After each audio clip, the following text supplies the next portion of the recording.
Պարոն վարչապետ, կարող ենք այնուամենայնիվ արձանագրել, որ նույնիսկ սահմանային իրավիճակի դեպքում մեր հաղորդակցության գոնե որակն է փոխվել, այսինքն այս նաև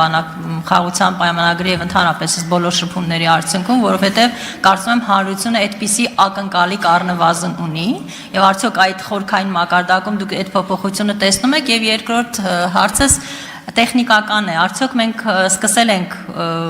հաղորդակցությունը խաղաղության պայմանագրի ստորագրման վայրի օրվա հետ կապված այս առումով ունենք առաջընթաց, թե ոչ։ Այն ինչ որ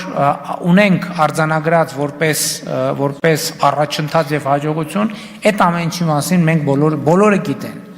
Այն ինչ որ դեռևս չի հաջողվել լուծել, դրա մասին էլ բոլորը գիտեն եւ հետեւաբար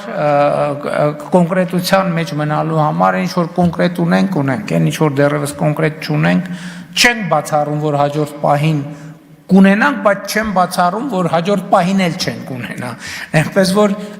վաղաժամ գնահատականները այդքան էլ ճիշտ չեն։